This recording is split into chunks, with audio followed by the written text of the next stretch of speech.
So I heard a story about you today, and this is so telling. So telling about how journalism is done and how these activists are running everything now. Tell the audience the story of an interview that you just did. Yeah, so it's such a perfect example, as you said, of everything going wrong with society right now. So, look, I happen to be gay. I think it's probably the least interesting. Whoa, wait a minute. Nobody told me that. I don't want to freak you out, Glenn. We work together, and you're gay? My eyes are up here, says, Dave. My eyes are up here. I thought you were supposed to be this big homophobe. It turns out you're not. It's all very weird. Wow. But yes, I happen to be gay. It's not. I don't think it's a big deal. I've really never thought it was a big deal. It's a piece of me. That's it. Okay, there we go. Now there are a bunch of gay magazines, Out Magazine, Advocate, things like this. And over the years, I've been asked every now and again to do some sort of gay press. And I just, I don't really think that separate but equal is a good thing. I don't think gay people need their own magazines, believe it or not. I don't think they need their own radio station. I believe black people and white people can share the airwaves. Whoa. Together. You are a madman. You're a madman. I know. True man of equality over here. But in any event, finally, a writer had been reaching out to me for a couple months at a magazine. It's a well-known, it's one of the big three. So there's Out Magazine, Advocate, and Instinct Magazine. These are the sort of three gay magazines. And a guy had been reaching out to me for a couple of months telling me that he's a gay conservative. He's really the only one there. And, he's seen the way the media treats me relative to sexuality, and he's been trying to figure out a way to maybe get a piece written about me. And over a couple months, I gained a little trust with the guy. Finally, I said, you know what, I'll do the piece. It's not really the direction I want to go, but I also know, and Glenn, this, people like to see another side of us, a little more personal side sometimes, instead of just talking politics. So I said, okay, I'll do it. So I spent about an hour with him on Zoom a couple weeks ago. We had nothing was off limits. I opened up about a lot of personal stuff that I don't discuss that often publicly, if ever. And he wrote me back immediately after. He said, this is the best chat that I've ever done with someone. He's worked there for about 10 years as a staff writer. Long story short, the piece was to be published, I believe, yesterday or the day before. And he was told by the publisher of the magazine that they were not going to do it because my opinions were too controversial and that the mob would come destroy them. Now, he did also make a point of saying that the publisher himself said that he didn't have a problem, but it was that his own audience.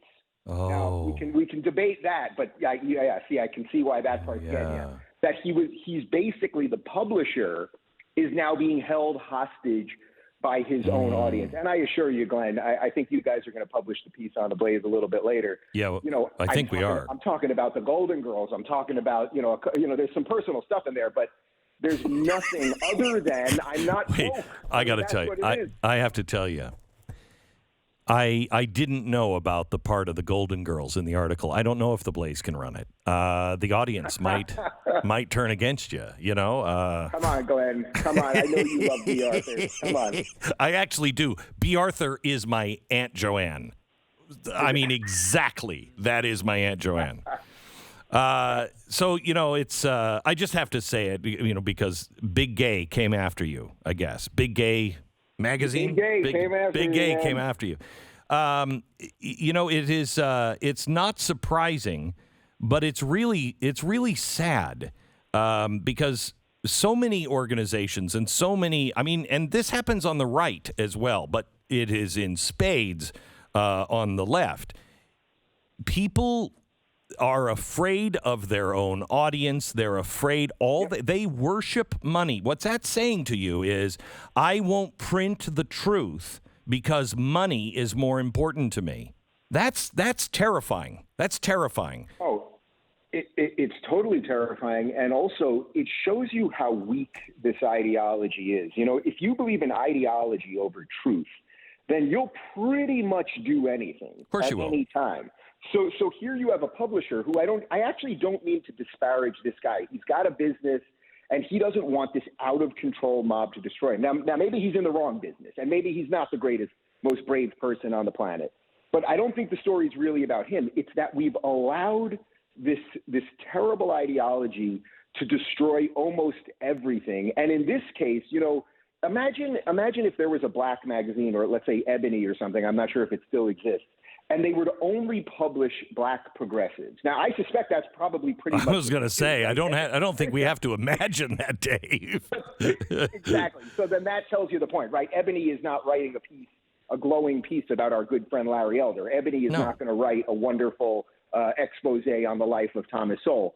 But this is the problem, because if you are walking around, really think about it. Anyone listening to this, really think about it. If you are walking around and thinking that your skin color is your defining characteristic, your sexuality, everyone knows this, your gender, whatever it might be, if you think that is the thing that says, oh, now I have that, so I must believe a certain set of things because of that, you're not a free human being. You're actually a slave. And I'll just tell you one other thing on this quick, which is that Peter Thiel, who, of course, is the PayPal co-founder and billionaire, founder of Palantir and a million other companies, he happens to be gay. We're good friends. Oh, my gosh. Stop outing these people. What? Peter Thiel is gay? I know. I'm on a rampage. And I had 2 cups of coffee. Wow. Okay. My world's upside down. A couple years ago, it was either Advocate or Out, one of the two, wrote a piece that Peter Thiel is not gay, that Peter Thiel, although he's married to a man and is with a man, that because of his conservative libertarian ideology, he's not actually what gay is. So do you see what they've done here? Yeah. They've actually created a situation where they've separated human beings based on ideology, having nothing to do with who they truly are. The people who run around telling you that who you are is the most important thing. I will tell you, this is what Stalin did. This is what Hitler did. This is what every dictator does. They make everything about politics. You can't play basketball unless you fall in line. Everything is about politics, and I think it's grating on the American people. I finally think that they've become so arrogant that they don't care. I mean, they have said exactly who they are, what they're doing. People are seeing it now. You don't just have boobs like me saying it's coming. They're seeing it now, and I really think that it's a race to the finish line here. I don't know which one's going to win because they're way ahead, but I will tell you, I think there is a good portion of this country now that includes many Democrats and independents that will not play ball with this. They just won't. Well, I think you're right. And, the proof of that is just in some of the polls we're seeing out of Virginia the last couple of days, because Youngkin now has something like an 8-point lead because McAuliffe has brought out Biden to tell everybody that Youngkin's racist. And they're, doing all the nonsense with critical race theory in the classes, and Eric Swalwell, who's in bed with the Chinese spy that we all know about, Democrat, he's tweeting out that Youngkin, there's a specific word that Youngkin would like to use about black people that he's just not saying. I mean, this thing has run its course. So the positive part, and I know you interviewed my friend Michael Malice a couple days ago. Yeah. Michael Malice often talks about this. Now, he's an anarchist, but his point is that they're throwing everything they have at us right now. And think about who our sort of ideological opponents are. They're Joe Biden, who obviously is cognitively not there. It's Nancy Pelosi, who's sort of not right either. It's AOC, who's just ridiculous. It's actually not the best of the best. Now, they seem like they have incredible power, right, because of big tech and media and everything else. It seems like they're controlling everything. But this is sort of the best they got. And I like – I don't like to play the side thing, but it's like I like what our side has. We have the right ideas, and we have better people, and they've pushed us far enough. When they're telling you that we're going to take your children to school, you have no right to say what they are going to be educated about, and we're going to inject them with something as young as 5 years old, even though I'm sure you saw it, on the FDA board, out of the 17 people, they voted 17-0 to do it for 5 to 11-year-olds, and one of the doctors said we won't know what happens until we inject the kids. I mean, if you won't defend your children in the face of this, then what are you? Yeah, I will tell you, I think they have gone too far, and I think people are standing up, and it is a really, really good thing for America. But they are way ahead, and we have to stand together. proud to stand with you, Dave.